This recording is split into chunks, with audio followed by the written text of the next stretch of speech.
Hey there, Foster Fierce family. Welcome to Interview with a Foster Kid, where we dive into the raw and unapologetic stories of Foster Fierce alumni, driven by a passion for creating a better future for our foster siblings around the world. I'm your host, Amira Therese, and I want to hear your story too. If you're ready to share, reach out to me at iwafosterkid@gmail.com, and don't hold back. We tell stories on this show so honest, they'll make your caseworkers blush. Now it's time for our next Foster Fierce episode. Listen mindfully and please enjoy.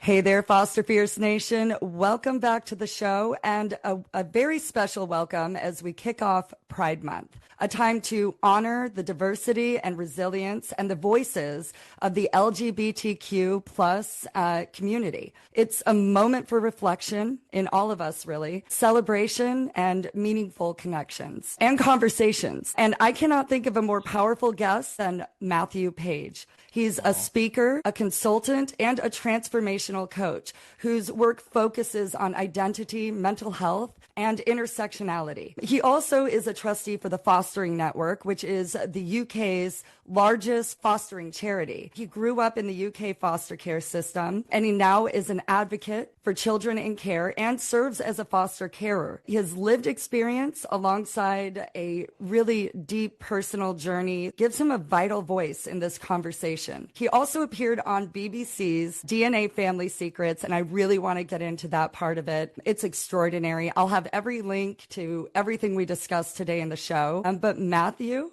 why don't you start by telling us a little bit more about yourself? Well, what an introduction. You can take a deep breath now. Wowzers. Thank you very much. Anytime. I'm Matthew Page. As you said earlier, I'm an intersectionality and identity consultant, a trustee at the Fostering Network, and a transformative coach. I was brought up in the care system in 1975, age 3, with my half-brother. And we stayed in the care system, or I stayed in the care system until I was 18 with the Page family, who were a lovely family in the Kent countryside. I think we call it the Garden of England, Kent. Nice. Sounds like a beautiful place anyway. It's got its places, you know. Yeah. It's good places, like anywhere, you know. Yeah, sure. So you said something kind of caught me right there. You said you stayed in the foster care system. I also went into foster care with a sibling.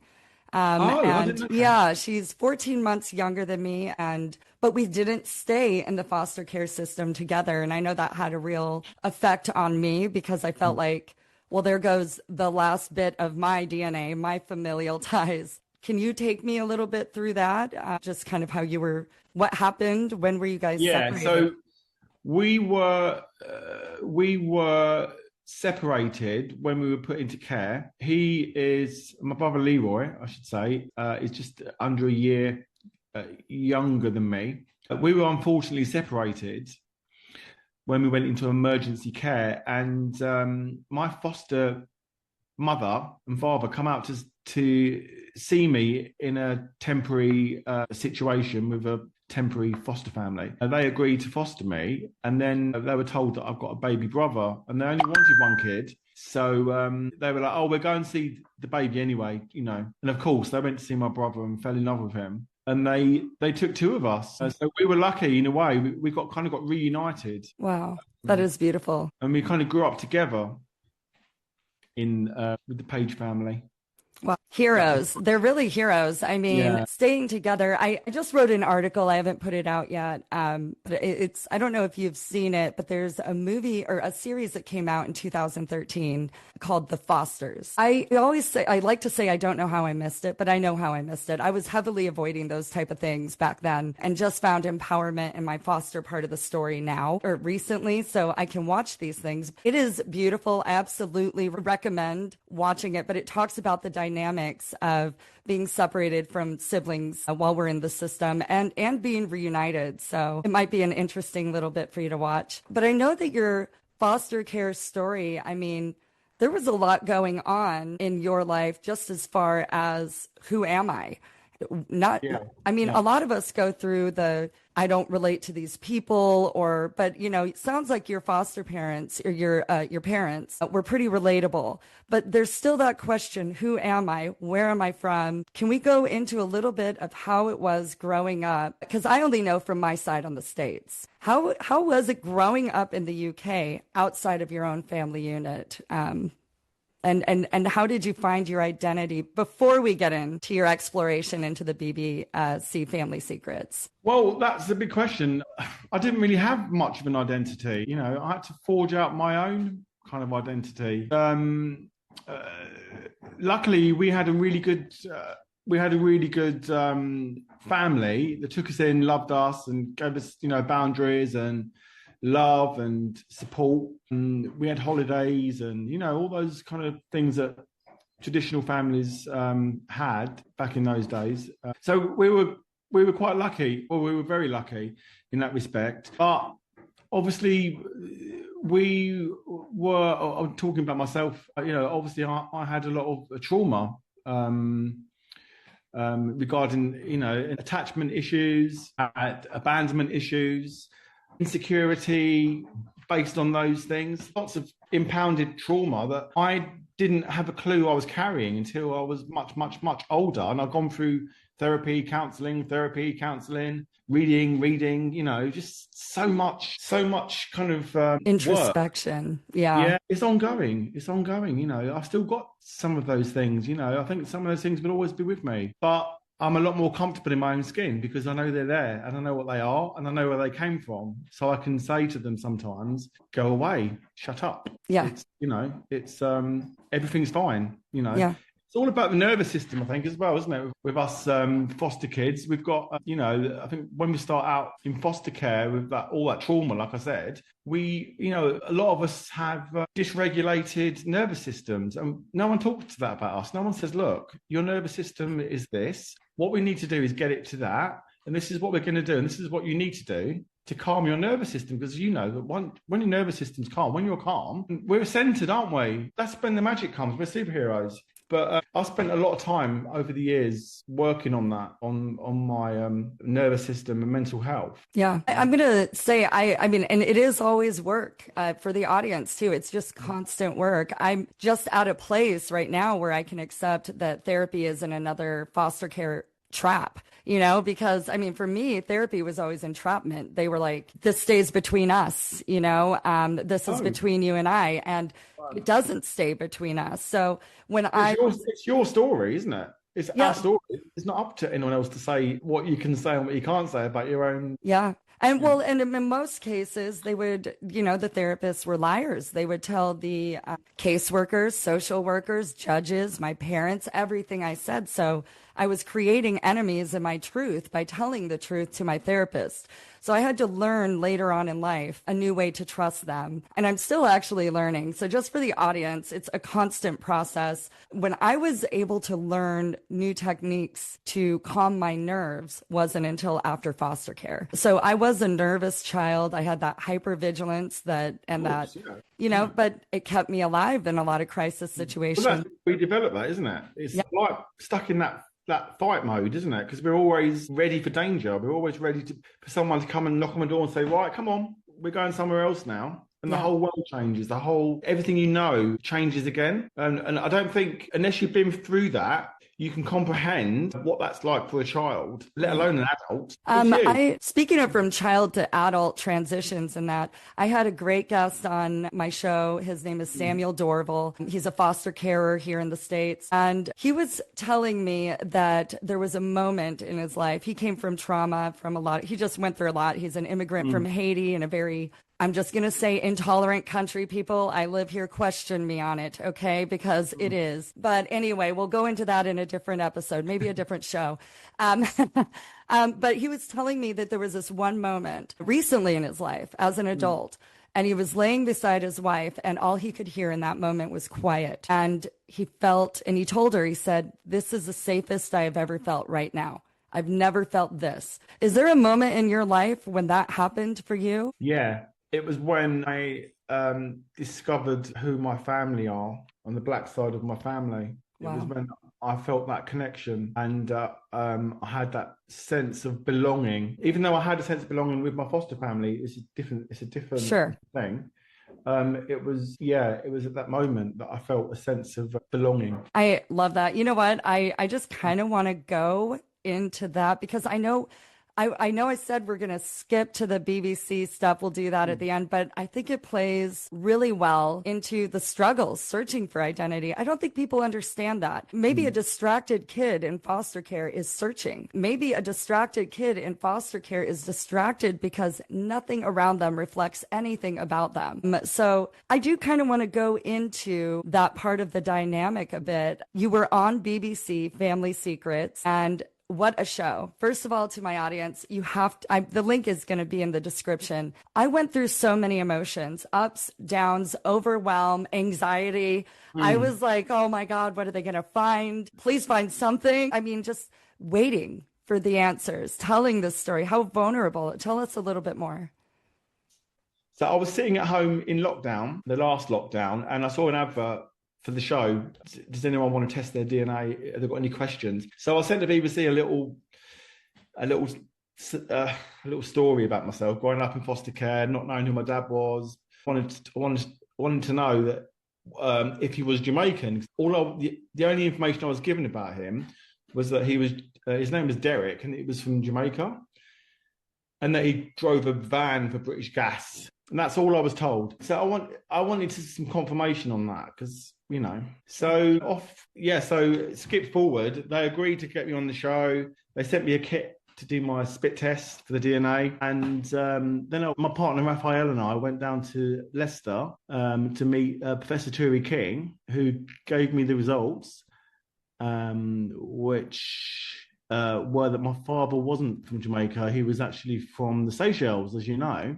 And it wasn't who I was told it was, my father. So that was kind of where that program ends, really, for me, was the start of my journey, because what viewers didn't see was when the program finished, a lady was watching the program and she saw me and my half-brother, Carl, who popped up on the program at the end. She said that those boys are my brother's children. And she contacted me, did her DNA test. 3 months later, it came back that she was my auntie and her brother was my dad. Wow. So that was the start of it. They were so accepting to both me and Carl from the offset, that I felt that sense of belonging immediately.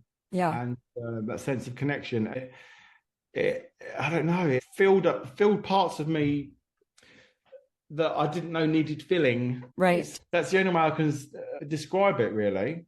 No, I understand that completely. It was those rare moments when I got to join my mother when I was in foster care, and I would get to visit her at a family reunion. And I felt that sensation. Like, even people that I didn't get along with, it was a familial bond that I craved. Yeah. And so I resonate with your story because they weren't a mystery to me, but I did, when you felt that connection, when she told you that breath you took, I have felt it. I have taken that breath. So I resonate with that part of your story in a different way. It is so unique, the details that we each have. But it seems like the destination, we end up kind of in the same area. Yeah. Of awareness, you know. I always say with anyone with lived care experience, you know, we're all individuals, of course we are, but we've got a common thread that runs through all of us, and that's yet to be one that I've defined. But I think some of that is we all want a sense of connection, we all want a sense of belonging, and I think that runs through to adult life as well for many of us. That's fine. I think there's a lot of stigma around kids in care, even adults who've been in care. There's stigma. There's still stigma. And I think people can look at us sometimes as vulnerable and needy, maybe. I was sat with a psychotherapist years ago talking about the subjects of needy. And I said to him, look, I feel really needy sometimes. And he said, well, what is needy? And I said, well, it's needs, isn't it? And they said, well, everybody's got needs. We've all got needs. Right. It's human nature. Yeah, I feel like growing up the way that we did, not having our needs met Yeah, through yeah, like the biological that's sense, right. Yeah, like the yeah. way I treat my kids or my nephews or Mm. nieces. It's do you like I get up and I'm like, Anybody thirsty? Can I get you Oh, anything? Can I I bet take? they're more than covered, aren't they, with you? Oh, yeah. All over it, aren't you? Absolutely. Yeah, We meet our kids' needs on a yeah. natural sense. We meet children's needs, even children that are in our home visiting who aren't our children. And I saw this growing up, like I always call them the bio kids, but the bio kids would have friends Nice. over, and it seemed like my foster parents were on it. They were meeting the needs of those children. And I feel like that was something that I didn't experience a lot of my needs met. So we do kind of have this guilt, or I don't know if it's even imposter syndrome. When we feel needs, we feel needy instead of Mm. somebody who had a balanced life growing up saying, I have a need. Please hear me Yeah. out. Yeah, well, we were vulnerable children, Yeah, as you say, absolutely. without our needs being met. And when a child isn't parented in the way that it needs, it's going to cause all kinds of issues, isn't it? I'm here to say that yes, it does. Yeah, Just we my all are. personal experience. Yeah, Yeah, yeah. I think it's absolutely. okay to talk about that because, again, within the system over here, we don't talk about the word trauma very often. We don't Yeah, talk about the word love very often. I just think that the word needy has got so many connotations wrapped around it, such a negative. And vulnerable children have more needs than children that are not vulnerable, you know? absolutely. And I And mean, we're less accepted on a lot of levels because we don't come in as children, do we? We come in as labels, as threats, as fears. There's fear surrounding us. Like, what if they steal my pills? Their mother was a drug addict. What if they hurt my animal, because they're angry at me? What if they hurt my own child? So we have to yeah. overcome those things too. Also, the many kids in care present in a much older um, way than kids of Absolutely. their own age because they've had to build this resilience and put this mask on. Yeah, So they get treated like they're the adults and they're not. So they're not. So again, they get that parenting gets missed yeah, because parents assume that they're much more mature than they actually are. absolutely. Yeah, absolutely. I know that that was a stigma that I dealt with, and having adult discussions with me too. And Yeah. then realizing they're talking to an 8-year-old and then saying, "Shit, why are you so young? Oops, Yeah. don't tell Yeah. your Yeah. aunt I just told you that." Or they forget that that they forget your age, don't they? Yeah, They can forget absolutely. your age. I want to get back into identity just because Mm. all of us have. I loved the word. So I've learned from you intersectionality, and I might be delayed on that, but I'm so happy it's hitting me now because it explains so many things. It really allows us to live in acceptance of ourselves. Like, I am not Mm. this one person. I don't have to identify with this one part of myself. So Yeah. I'd love to I know that that comes from a place, though, in your life. Your parents that adopted you, your parents, they were accepting and wonderful, extraordinary, though, and very unique in their Mm. acceptance.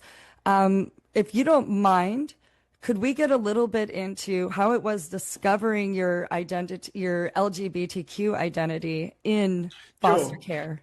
Sure. So, um, for those that don't know, us foster kids, we are most of us when we're in the system. The biggest fear is of being othered, of being recognised, of being in the system, of feeling like we don't belong. So Yes. the biggest fear for me was one of rejection. Sure. Obviously, I'd felt rejection from my birth mother before, and the fear of after I've been settled with a new family of rejection was you can't comprehend that fear. It's terror. It's terror. So when I realised I was gay, it took a long while for me to start to accept that.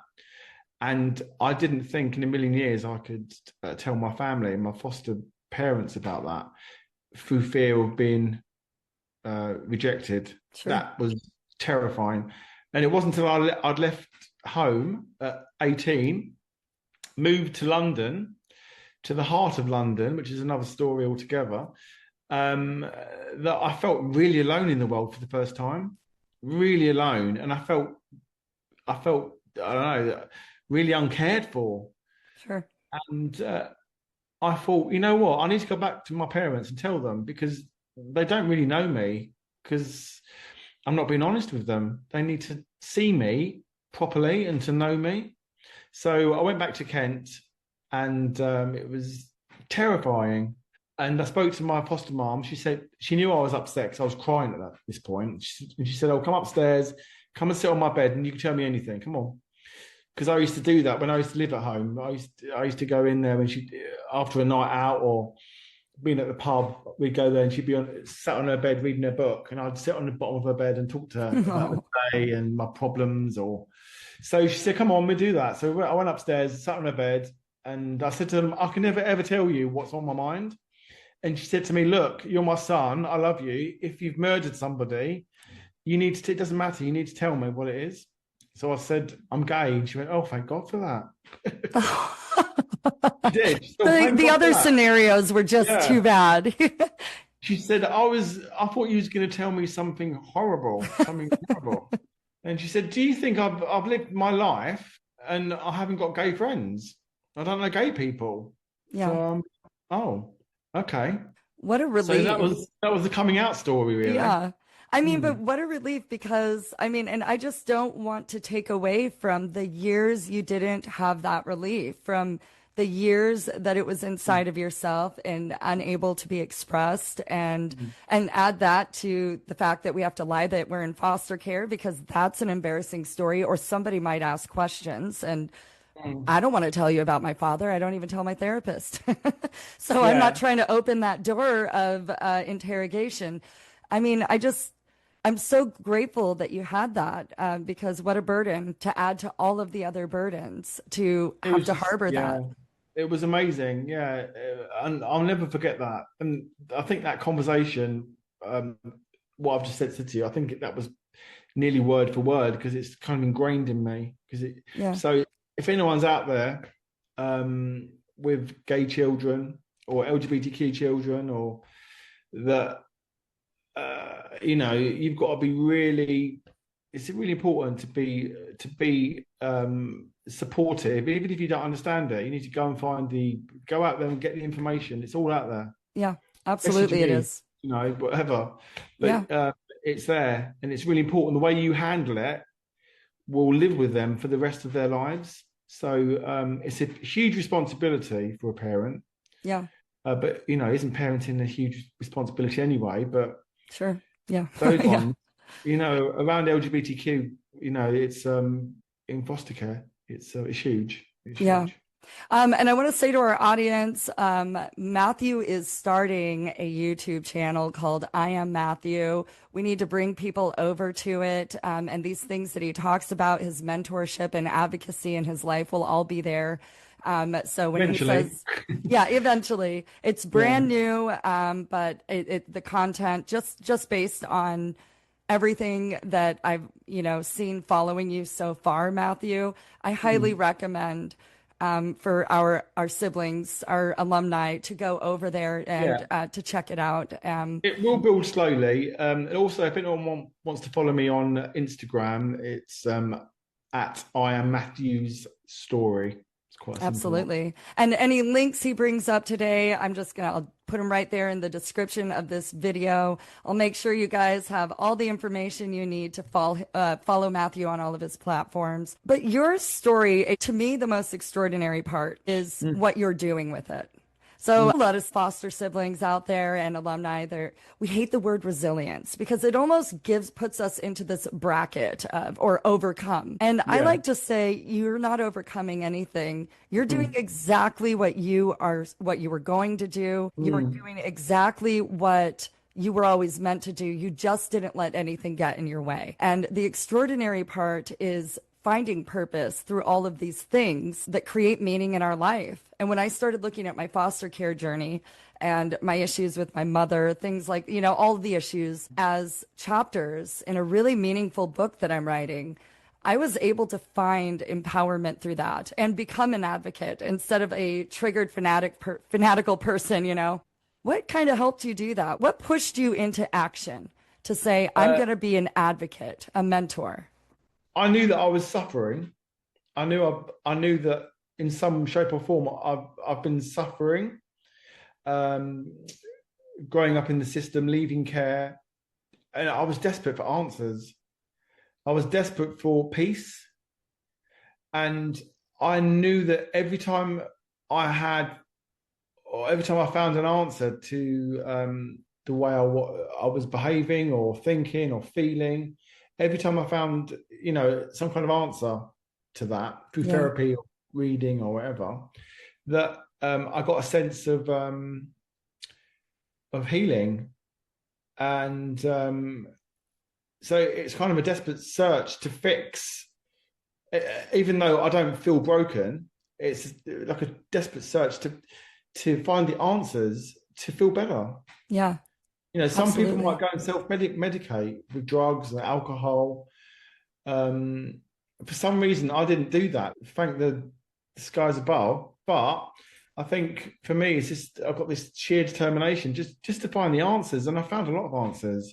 Yeah. I found a lot of answers, and I just want to share what I've found. You know. Yeah.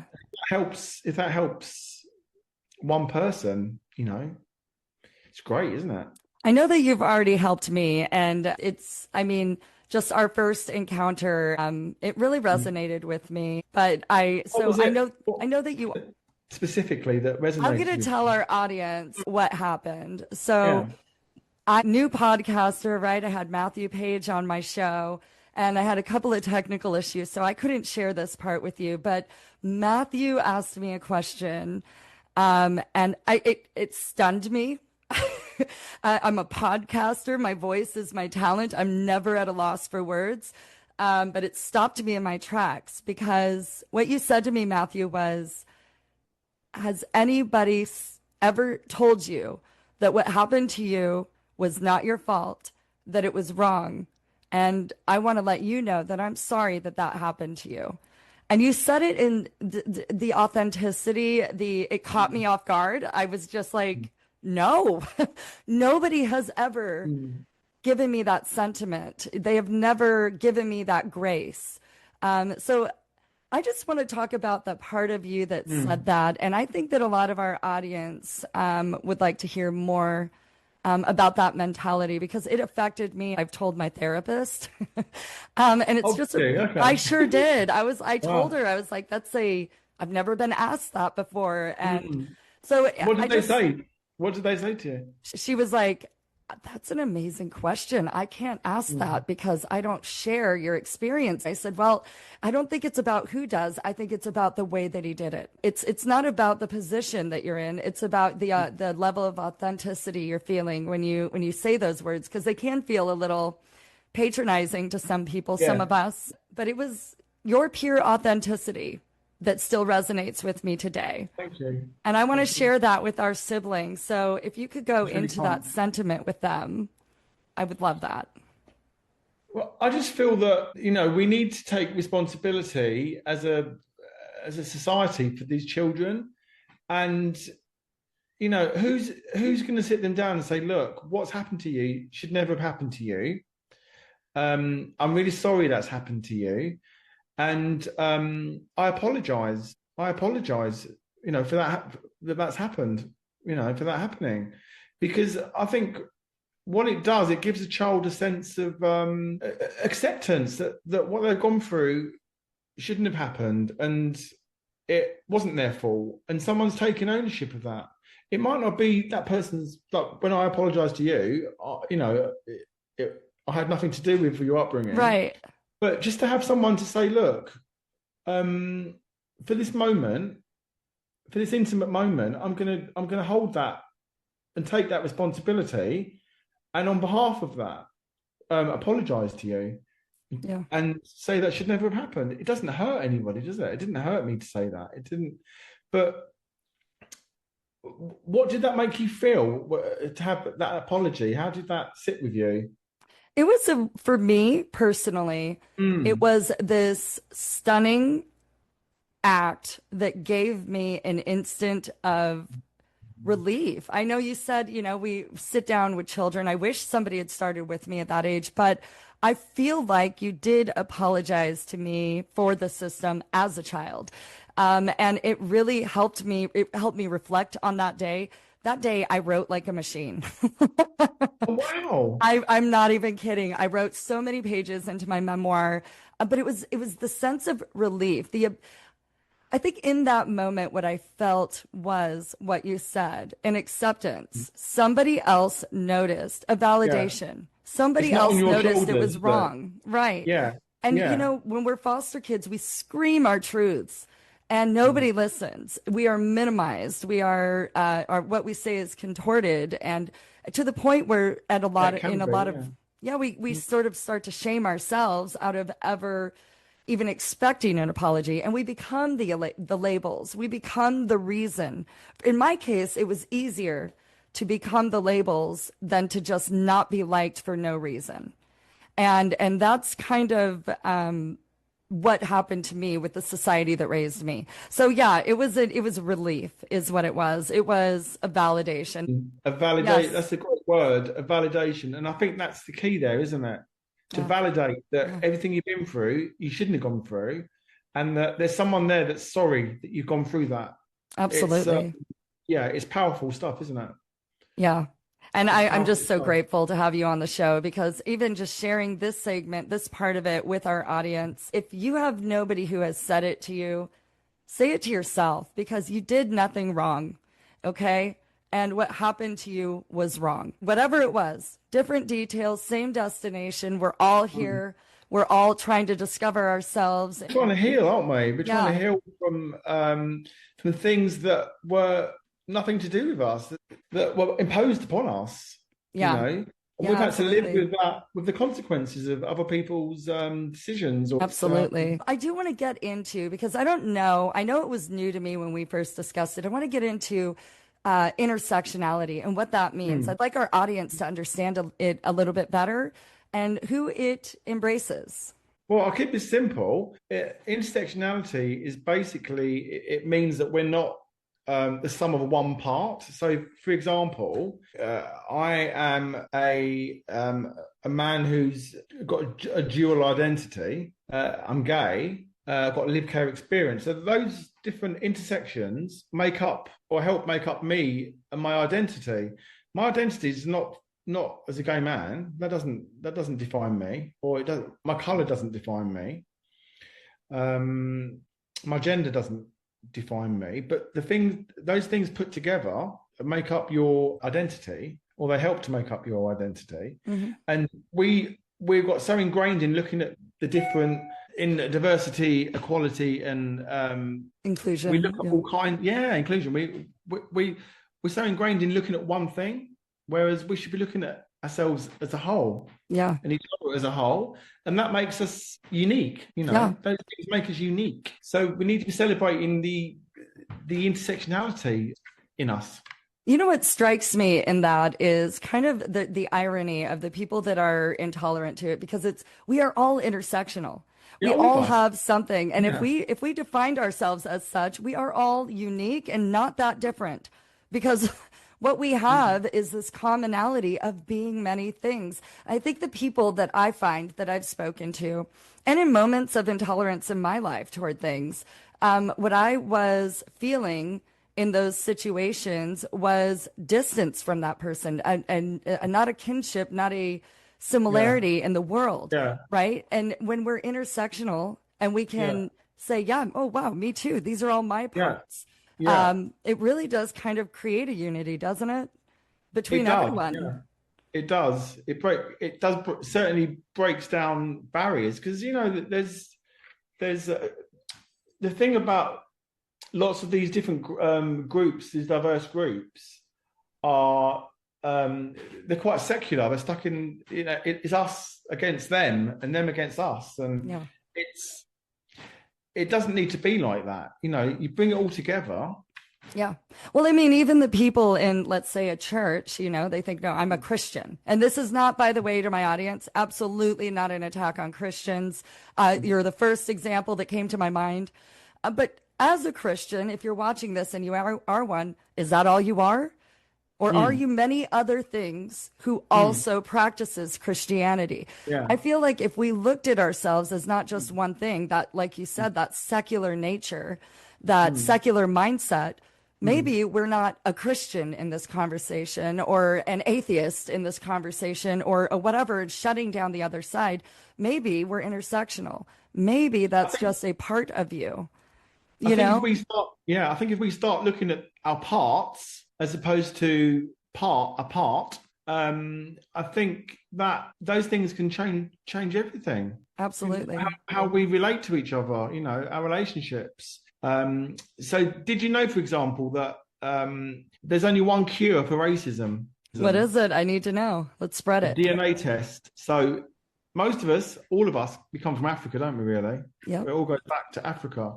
So there's been lots of... unbiased facts, people. This is not a discussion that is straying from fact so far, just so you know.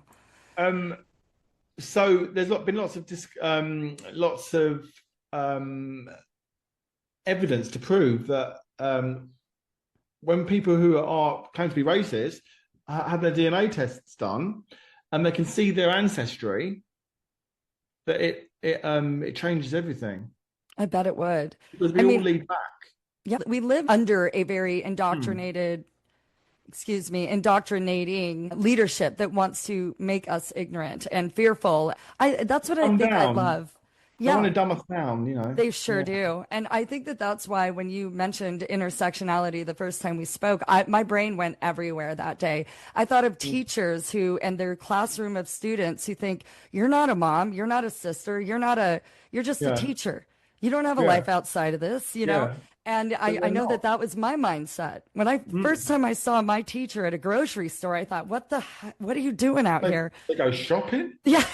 They eat food? Get back in the classroom. I'll be there Monday, Like, what do you, you don't exist outside those walls.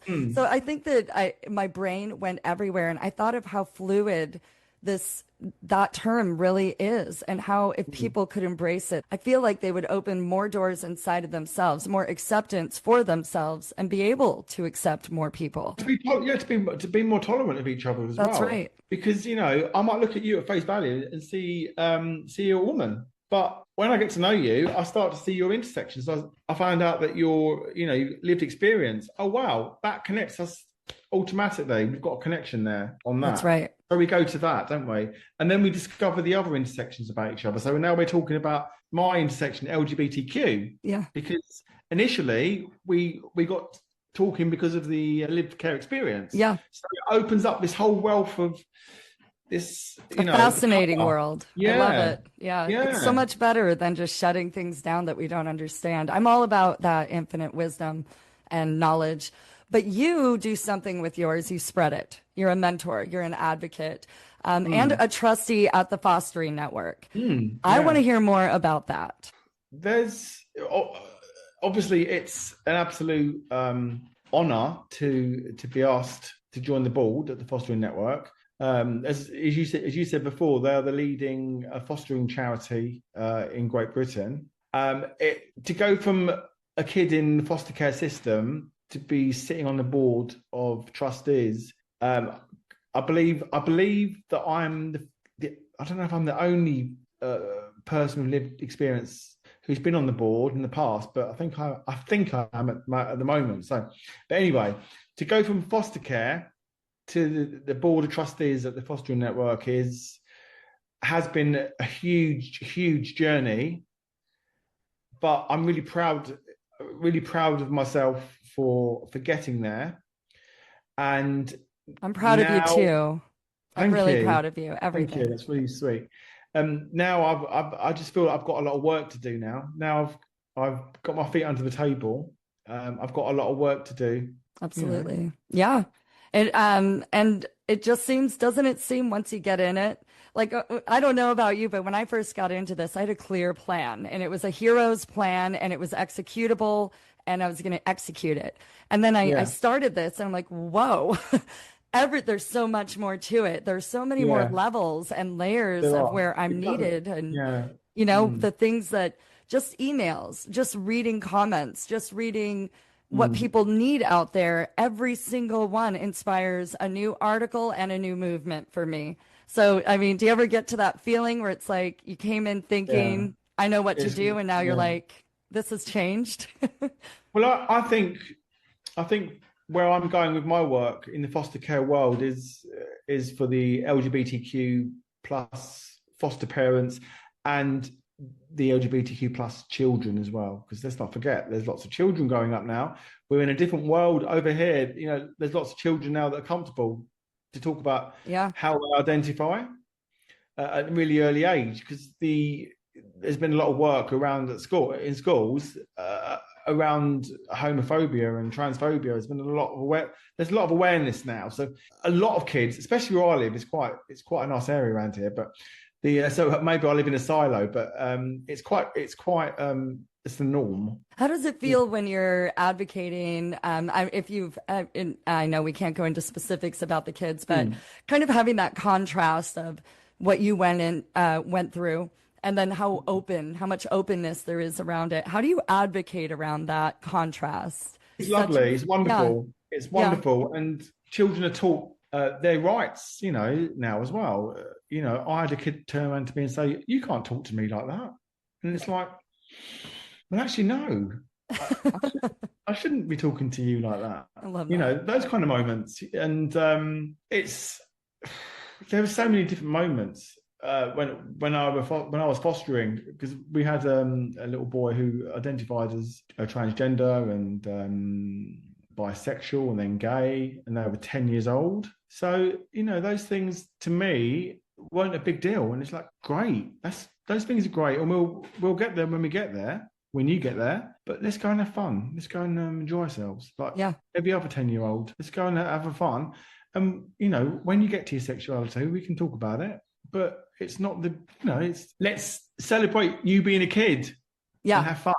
Absolutely. And being able to explore your identity is part of that, and not being oppressed by it. I think that we have started something as a society. I'm so proud of society for getting this far for these kids, because now they can relax. Now they don't have to make it everything about themselves. Now they can just express it, work through it, work with it.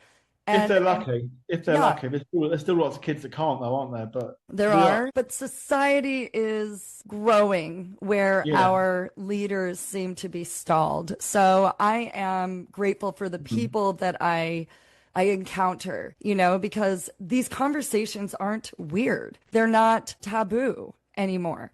And it used to be, when because I kind of grew up with one of the most ironic stories, my grandmother's story. She escaped when she was pregnant with my dad from her father. And I had to do a lot of digging in to find out my DNA family secrets was as good as yours. Wasn't really a light at that tunnel, but I found out who he was. And so my great grandfather actually was in the KKK in Reddington, Washington. Woo! And my grandmother, so her father was one of the leaders of it. And she was treated poorly because she had relationships with Black people. And her father hated her for that. Yeah. Well, she ended up, after tragedy, running away because she just couldn't live under it. She was also a victim of my grandfather. That was you're my second in command, you can have her situation.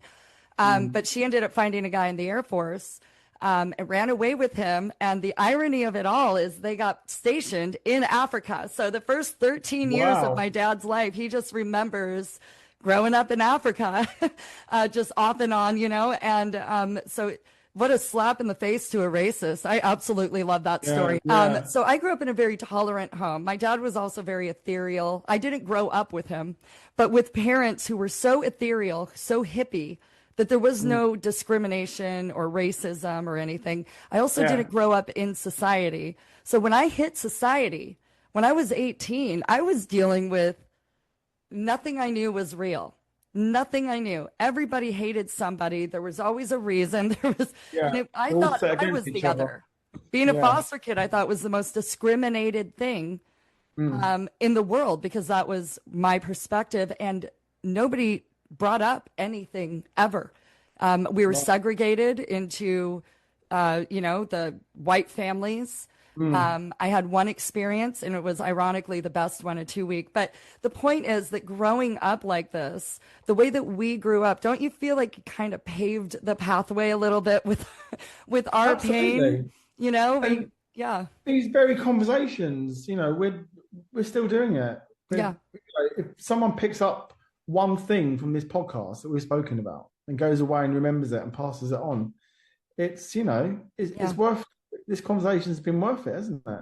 I think it has anyway, just for me. I'm so excited though, Matthew, to pay attention to yours. Get going on your episodes because you have a fan out of me. You know that right away. As soon as we end this session, I'm going right over to YouTube to subscribe. And to our audience, again, there are only a couple of videos up there now. Yeah, and also I'm in the middle of, I haven't spoken about this publicly yet, but I'm in the middle of editing a film that I've made about my journey to the Seychelles and to my homeland, to meet family, discover my heritage, and I took a film crew with me, Wow. and we're in the middle of editing it at the moment.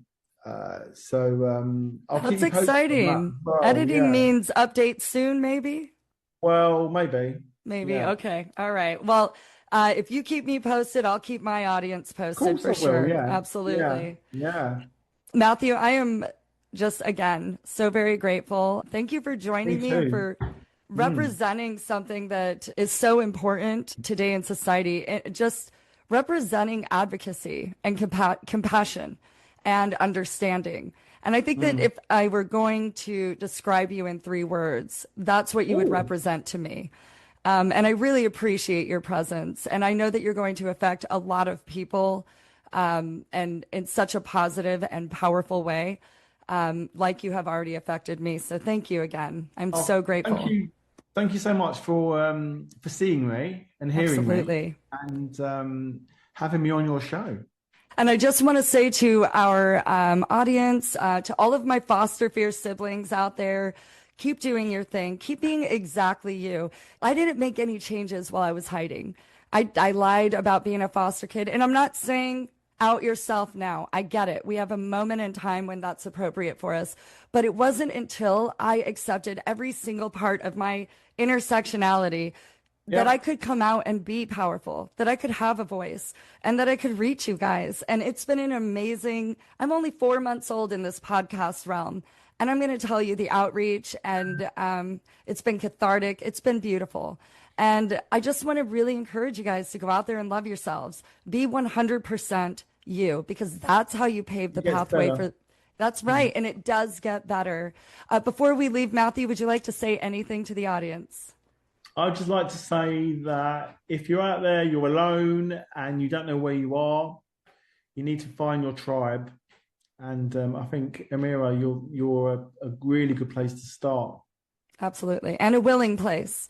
That leads me to, if you want to reach out to me, if you want to be on the show, if you're ready to share your story, reach out to me at iwafosterkid@gmail.com. I'm also on LinkedIn. You can look up the interview with a foster kid podcast or just search Amira Therese. I'll have those links in the description as well. And all of the links, including Matthew Page and everything we talked about today. I love you all. I am here for you. Like I always say, I don't care if you're just having a bad Thursday. Let me know about it. I might be as well. Maybe I'm in a good place and I'll need to call you back when I'm not. Let's find our tribes, like Matthew so eloquently put it. And until next time, stay foster kid fierce. Thanks, guys.